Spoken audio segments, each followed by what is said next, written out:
Hello दोस्तों, आज हम स्टार्ट करने वाले हैं इग्नू की इंडियन फ़िलोसफ़ी। ठीक है, इंडियन फ़िलोसफ़ी स्टार्ट करने वाले हैं हम। BPYC 131 कोड है हमारा। तो इसका जो चैप्टर 1 है हमारा, ठीक है, वो हमारा भारतीय दर्शन की रूपरेखा, इसको स्टार्ट करने वाले हैं। तो चलिए स्टार्ट करते हैं हम चैप्टर। तो जैसे कि आपको पता है, चैप्टर का नाम हमारा है भारतीय दर्शन की रूपरेखा। ठीक है, तो दर्शन का अर्थ क्या है पहले वो हम जान लेते हैं। ठीक है, दर्शन शब्द का अर्थ देख लेते हैं पहले। तो दर्शन का अर्थ होता है देखना या साक्षात्कार करना। ठीक है, ये केवल बौद्धिक गतिविधि नहीं है बल्कि आत्म साक्षात्कार का साधन है। यानी कि दर्शन मतलब सिर्फ देखना ही नहीं होता, साक्षात्कार करना होता है, इंटरेक्ट करना होता है। केवल बौद्धिक गतिविधि नहीं है, आत्म साक्षात्कार का भी साधन है। ठीक है, फिर कह रहे हैं भारतीय दर्शन का कार्य क्षेत्र हम देख लेते हैं। जैसे कि आत्मा, परमात्मा, जगत, मृत्यु, पुनर्जन्म, कर्म, मोक्ष आदि इसके प्रमुख क्षेत्र हैं। किसके? दर्शन का कार्य क्षेत्र है कि हमें ये दर्शन में, यानी कि हमें क्या क्या चीज़ें देखनी है अपने, हमें क्या किन किन चीज़ों का हमें साक्षात्कार करना है। वो है आत्मा, परमात्मा, जगत, मृत्यु, पुनर्जन्म, कर्म, मोक्ष आदि। इन सब के क्या हैं? प्रमुख क्षेत्र हैं। ठीक है, फिर हम देखते हैं भारतीय दर्शन की विशेषताएं। ठीक है, विशेषताएं देख लेते हैं हम। तो सबसे पहले है आध्यात्मिक दृष्टिकोण, मोक्ष की इसकी जो विशेषता है वो हम देख लेते हैं। आध्यात्मिक दृष्टिकोण हो गया, एक स्पिरिचुअल अप्रोच होगी। ठीक है, इसकी विशेषता एक हो गया मोक्ष की संकल्पना, मोक्ष।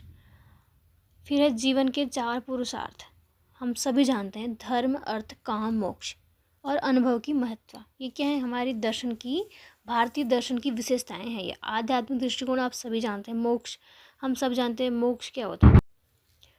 तो मोक्ष क्या होता है? इंसान का क्या होता है, जो मनुष्य होता है ना, उसका क्या होता है, जन्म के बाद मृत्यु होती है, फिर जन्म होता है, फिर मृत्यु, ये चक्र चलता रहता है। और जब ये इन सब चक्रों को पूरा कर करके वो जब परमात्मा के पास चला जाता है तो उसको मोक्ष मिल जाता है। मोक्ष की संकल्पना यही है। 4 पुरुषार्थ आप सभी जानते हैं, धर्म, अर्थ, काम, मोक्ष, अनुभव की महत्व। ठीक है, इतना हो गया। नेक्स्ट पॉइंट हमारा है भारतीय दर्शन के मुख्य स्रोत क्या है। जो हमारा भारतीय दर्शन है, भारतीय दर्शन यानी कि साक्षात्कार है हमारा, जो उसके मुख्य स्रोत क्या हैं? वेद, उपनिषद, पुराण, आचार्य ग्रंथ आदि, ये क्या है? उसके स्रोत हैं। ठीक है, फिर हम देखते हैं कि भारतीय दर्शन की शाखाएं देख लेते हैं हम। शाखाएं कौन कौन सी है? एक तो आर्थिक दर्शन हो गया, एक हो गया नास्तिक दर्शन। आर्थिक दर्शन में वो आते हैं जो वेदों को मानते हैं। ठीक है, न्याय, वैश्विक, सांख्य, योग, मीमांसा, वेदांत, ये हो गए। एक आते हैं नास्तिक दर्शन जो वेदों को नहीं मानते। ठीक है, जैसे कि उसमें आते हैं चाणक्य, बौद्ध, जैन, ये नास्तिक होते हैं, ये वेदों को नहीं मानते। ठीक है, फिर हमारा नेक्स्ट पॉइंट है कि भारतीय और पश्चिमी दर्शन में अंतर क्या है। जो भारतीय दर्शन है और पश्चिमी दर्शनों में अंतर क्या है, ठीक है, वो देख लेते हैं हम। भारतीय दर्शन ज़्यादा व्यवहारिक और आत्मिक मोक्ष की ओर झुका हुआ है। ठीक है, किसकी ओर झुका हुआ है? व्यवहारिक और आत्मिक मोक्ष की ओर झुका हुआ है। और पश्चिमी दर्शन ज़्यादा तर्क आधारित और वैज्ञानिक होता है। ठीक है, मतलब हमारा भारतीय दर्शन जो है वो वैज्ञानिक नहीं है, वो तर्क पे नहीं है। भारतीय दर्शन ज़्यादा व्यवहारिक और आत्मिक मोक्ष की ओर झुका हुआ है, और पश्चिमी जो है वो तर्क आधारित और वैज्ञानिक होता है। ठीक है, फिर हम देखते हैं हमारा बुक का बहुत एक इम्पॉर्टेंट टॉपिक है, सत्य पर दार्शनिक दृष्टिकोण। अपनी बुक में देख सकते हैं, ये टॉपिक आपको दिख जाएगा। बुक में मेनली 3 पॉइंट है, 3 टॉपिक है, तीनों को मैंने कवर कर रखा है। ठीक है, सत्य का अर्थ क्या है? जो सदा रहने वाला है, जो परिवर्तन से परे है। सत्य का अर्थ क्या है? जो सदा रहने वाला है, जो परिवर्तन से परे, यानी कि जो चीज़ हमेशा रहेगी और उसमें चेंज का कोई सवाल नहीं होता है, उसमें कोई चेंज नहीं होगा, परे है, यानी कि इससे दूर है वो। तो तर्क संगत प्रस्तुति के अनुसार सत्य को 2 दृष्टियों से देखा गया है। ठीक है, सत्य का अर्थ क्या है? जो सदा रहेगा, तो उसको 2 दृष्टिकोणों से देखा गया। एक तो व्यवहारिक यानी कि लौकिक, दूसरा है आध्यात्मिक। जो व्यवहारिक है उसको या तो भौतिक और अभौतिक हो गया, और जो आध्यात्मिक है उसको आध्यात्मिक प्लस भौतिक, उसको हम गार्मिक भी बोलते हैं। यानी कि देखो, सत्य का अर्थ हम जानते हैं, जो सदा रहने वाला है, परिवर्तन से परे, यानी कि परिवर्तन का कोई सवाल नहीं होता उसमें, वो सदा रहेगा, जो है वो सो है। और तर्क संगत प्रस्तुति के अनुसार सत्य को 2 दृष्टिकोणों से देखा गया है, व्यवहारिक, आध्यात्मिक। व्यवहारिक में हम देख सकते हैं भौतिक और अभौतिक, आध्यात्मिक में हम देखेंगे आध्यात्मिक प्लस भौतिक। ठीक है, इतना क्लियर हो गया। अब सत्य के सिद्धांत है भाई, सत्य के क्या सिद्धांत है, यानी कि जो सदा रहने। अब एक तो है तालिका 2 के अनुसार, हमारी बुक में जो दी गई है तालिका, उसके अनुसार हम देख रहे हैं। एक है एकत्ववादी मॉनिज्म जो बोलते हैं, जो केवल उसके अनुसार क्या है, केवल एक ही सत्य है, यानी कि केवल एक ही सत्य है। एक है दैत्यवादी, यानी कि 2 स्वतंत्र सत्यों को मानता है, वो कह रहा है कि हाँ 2 स्वतंत्र सत्य को हम मानेंगे, 2 सत्य हैं। एक है अद्वैतवादी, वो क्या कह रहे हैं, अंततः सब कुछ एक ही है, यानी कि at last at end of the point सब कुछ एक ही है। एक है बहुवादी, वो अनेक सत्यों को मानता है, ठीक है, यानी कि अनेक सत्यों की मानता है। ये क्या है, सत्य के सिद्धांत हैं, ठीक है। इतना समझ में आया? अच्छा पढ़ा रही हूँ ना मैं, चलो ठीक है। अब हम देखते हैं, इतना पढ़ लिया। अब संयोजन आधारित पर 4 संयोजन है ना हमारे, वो कौन कौन से हैं? संयोजन आधारित 4 संयोजन है हमारे, ठीक है। कौन कौन से? भौतिक आध्यात्मिक, भौतिक गार्मिक, अभौतिक आध्यात्मिक और अभौतिक गार्मिक, ठीक है। अब इसका निष्कर्ष हम देख लेते हैं। 4 हैं, याद रखना, इम्पोर्टेंट हो सकते हैं, इम्पोर्टेंट हैं वैसे, एक्चुअली आते हैं बहुत बार। निष्कर्ष, भारतीय दर्शन सत्य को न केवल भौतिक बल्कि आध्यात्मिक रूप में भी स्वीकारता है और इन दोनों के बीच संतुलन को आवश्यक मानता है, ठीक है। फिर हम देखते हैं, ये भी बुक का हमारा बहुत इम्पोर्टेंट पॉइंट है, भारतीय संदर्भ में ज्ञान 1.3, ठीक है। इसके अनुसार क्या कह रहा है कि ज्ञान केवल बौद्धिक प्रक्रिया नहीं बल्कि आत्म साक्षात्कार का माध्यम है। ये मैं आपको ऑलरेडी बता चुकी हूँ कि केवल बौद्धिक नहीं, आत्म साक्षात्कार यानी कि खुद का साक्षात्कार का माध्यम भी है ज्ञान। फिर कह रहा है कि भारतीय परंपरा में ज्ञान को प्राप्त करने का लक्ष्य मोक्ष या आत्मा की मुक्ति है, यानी कि हमारा जो भारतीय परंपरा है उसको ज्ञान प्राप्त करने का अर्थ क्या है, उसका लक्ष्य क्या है, मेन मोटिव हमारा क्या है, मोक्ष या आत्मा की मुक्ति। जो हमारा आत्मा का चक्र चलता रहता है ना, वो उसकी मुक्ति हो जाना, ठीक है। फिर थर्ड पॉइंट है, पश्चिम में ज्ञान का उद्देश्य बाहरी दुनिया पर नियंत्रण और भौतिक सुख है। पश्चिम में क्या है, ज्ञान का उद्देश्य यानी कि बाहरी दुनिया पर नियंत्रण हो गया और अपना भौतिक सुख है। और लेकिन भारतीय दर्शन में यह आत्मा की उन्नति और सत्य की प्राप्ति है। भारतीय दर्शन में क्या है, आत्मा की उन्नति और सत्य की प्राप्ति। अब ज्ञान का स्रोत देख लेते हैं हम। श्रुति, स्मृति, तर्क, अनुभव और गुरुओं का ज्ञान, ये सब हमारे ज्ञान के स्रोत हैं। अब मुख्य अंतर देखो, पश्चिमी ज्ञान क्या है, वस्तुनिष्ठ है, विश्लेषणात्मक है, और भारतीय ज्ञान आत्मानुभव आधारित और गहराई में उतरने वाला। समझ में आया? अब हम देखते हैं दर्शन और जीवन। दर्शन और जीवन में क्या देखेंगे, 1.4 बुक में देख सकते हैं आप। भारतीय दर्शन जीवन को समझने और सार्थक बनाने का माध्यम है। भारतीय दर्शन क्या है, जीवन को समझने और सार्थक बनाने का माध्यम है। सत्य और मूल जीवन के केंद्र बिंदु है, ठीक है। जीवन में दर्शन का उपयोग व्यक्तिगत और सामाजिक समस्याओं को समझने और हल करने के लिए किया जाता है।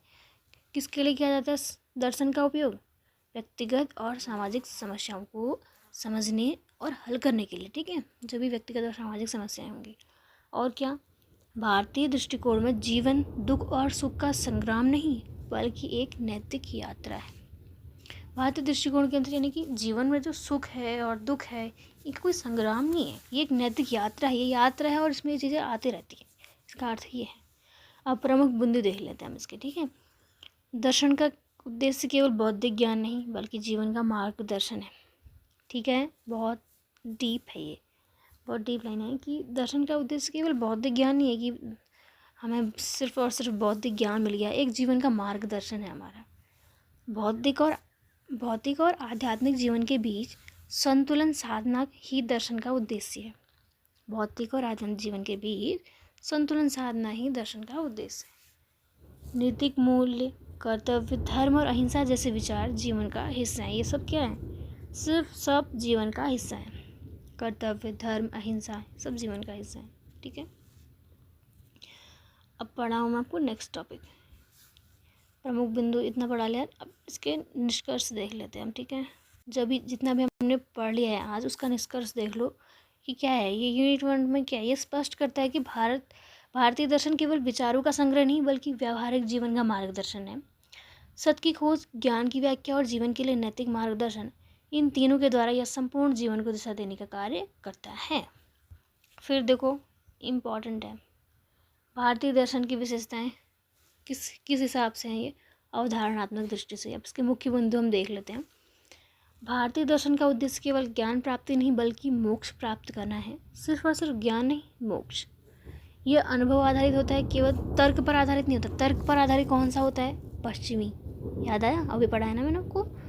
तो यह अनुभव आधारित होता है, कौन सा? भारतीय। आध्यात्मिकता इसका केंद्र है। आत्मा, ब्रह्म, पुनर्जन्म आदि अवधारणा पर जोर है। ठीक है। यह सामान्यवादी है। विरोधी मतों में भी सामंजस्य की भावना है, मतलब। ठीक है। व्यावहारिक और नैतिक दिशा देख लेते हैं हम। जीवन जीने का मार्ग दिखाता है। यह प्रायोगिक है, केवल सैद्धांतिक नहीं बल्कि जीवन में उपयोगी है। यानी कि सिर्फ और सिर्फ प्रैक्टिकल रूप से नहीं है, ये लाइफ में उपयोगी भी है। भारतीय दर्शन सर्वजनहिताय और सार्वभौमिक दृष्टिकोण, सभी के कल्याण की बात करता है। इसमें भारतीय दर्शन में ये है कि सभी के कल्याण की, सबके अच्छे की बात करता है ये। ठीक है। किसी पर्टिकुलर के लिए नहीं, या फिर कोई ऐसा नहीं, मतलब सबके अच्छे के लिए बात करता है, सबके कल्याण के लिए बात करता है। फिर हम देखते हैं कि भारतीय दर्शन में मोक्ष का महत्व क्या है। मोक्ष का महत्व, मोक्ष को जीवन का परम लक्ष्य माना गया है। भारतीय दर्शन में जो मोक्ष है ना, उसको जीवन का परम लक्ष्य, यानी कि मेन गोल हमारा क्या है? मोक्ष ही है। मोक्ष का अर्थ आवागमन के चक्र, जन्म मृत्यु से मुक्ति, दुखों से छुटकारा। मोक्ष में आपको बता चुकी हूँ ऑलरेडी, जब अभी मैंने आपको बता दिया है। जन्म होगा, फिर मृत्यु होगी, फिर और जन्म होगा, फिर मृत्यु होगी, एक ही चक्र चलता रहता है। ठीक है। तो फिर क्या, अगर ये चक्र चलता रहा है तो मतलब जब इस चक्र से हम छूट जाएंगे, इन सब चक्रों से, तो क्या होगा? वो हमारा मोक्ष है, वो मोक्ष की प्राप्ति। तो मोक्ष की प्राप्ति ही हमारा परम लक्ष्य है भारतीय दर्शन में। ठीक है। इसका अर्थ यह है कि हमें आवागमन के चक्र से मुक्ति मिल जाए। सभी दर्शनों जैसे सांख्य, योग, वेदांत आदि में मोक्ष की परिभाषा भिन्न है, पर उद्देश्य क्या है? उद्देश्य तो एक ही है। 4 पुरुषार्थ में मोक्ष अंतिम और सर्वोच्च है। 4 पुरुषार्थ हैं, उनमें अंतिम और सर्वोच्च है कौन? धर्म, अर्थ, काम, मोक्ष। ठीक है। ये 4 पुरुषार्थ आपको पता ही होंगे। अब मोक्ष केवल व्यक्तिगत मुक्ति नहीं बल्कि मानवता का कल्याण भी है। केवल व्यक्तिगत मुक्ति नहीं बल्कि मानवता का कल्याण भी है। ठीक है। चलो लास्ट टॉपिक है, लास्ट टॉपिक। ठीक है। फिर इसके बाद हो जाएगा इसकी उपयोगिता क्या है, भारतीय दर्शन की उपयोगिता। ठीक है। चलो स्टार्ट करते हैं। अब इसकी उपयोगिता देख लेते हैं आधुनिक संदर्भ में। मुख्य बिंदु देखो, आज के समय में जब तनाव, भौतिकता, नैतिक पतन है, भारतीय दर्शन आंतरिक शांति का मार्ग दिखाता है। यानी कि इसमें आजकल के समय में क्या है? तनाव है, टेंशन है, दुनिया भर की भौतिकता है, नैतिक पतन है, पर जो भारतीय दर्शन है वो क्या करता है? एक आंतरिक शांति का मार्ग दिखाता है। जीवन को संतुलित और उद्देश्य देता है। ठीक है। संतुलन और उद्देश्य देता है। अहिंसा, सत्य, करुणा जैसे मूल्यों की आज भी उसमें ज़रूरत है। दर्शन हमें आत्मचिंतन और आत्म विकास के लिए प्रेरित करता है। सामाजिक स्तर पर सहिष्णुता और समरसता का संदेश देता है। चलो फिर चैप्टर 2 हो गया। ठीक है। इम्पोर्टेंट क्वेश्चन बता दूँ? चलो ठीक है, बता देती हूँ। चलो फिर इम्पोर्टेंट क्वेश्चंस भी देख लो। ठीक है। विशेषताएं क्या हैं भारतीय दर्शन की, मैं आपको बता चुकी हूँ। आध्यात्मिकता का प्रधानता, आत्मा ब्रह्म की खोज, मोक्ष की प्राप्ति, सामान्य दृष्टिकोण, अनुभव और अंतर्दृष्टि पर आधारित ज्ञान, नैतिकता, व्यवहारिकता का महत्व। ठीक है। फिर दर्शन शब्द का क्या तात्पर्य है, बता दिया मैंने आपको। दर्शन शब्द संस्कृत धातु दृश्य बना, जिसका अर्थ देखना या साक्षात्कार करना। दर्शन का आशय वस्तुओं के बाह्य स्वरूप को नहीं बल्कि उनके आध्यात्मिक, आत्मिक और तात्विक सत्य को देखने से है। भारतीय दर्शन में सत्य की अवधारणा क्या है? सत्य का अर्थ है वो जो अस्तित्व में है। भारतीय दर्शन में सत्य को कई दृष्टिकोणों से देखा गया है। भौतिक और अभौतिक, एकत्ववादी, द्वैतवादी, अनेकवादी, और फिर थर्ड भौतिक आस्तिक, भौतिक नास्तिक आदि संयोजन। ज्ञान की प्रकृति क्या है? ज्ञान का अर्थ केवल इंद्रिय बोध या तर्क नहीं है बल्कि आत्म साक्षात्कार है। इसका उद्देश्य मोक्ष प्राप्त करना है। अनुभवजन्य ज्ञान होता है। ज्ञान का स्रोत प्रत्यक्ष, अनुमान, उपमान, शब्द आदि।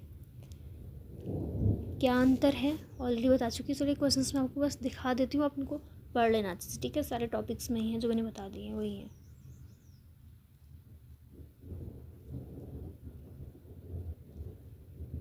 ठीक है, तो ठीक है, इतना हो गया।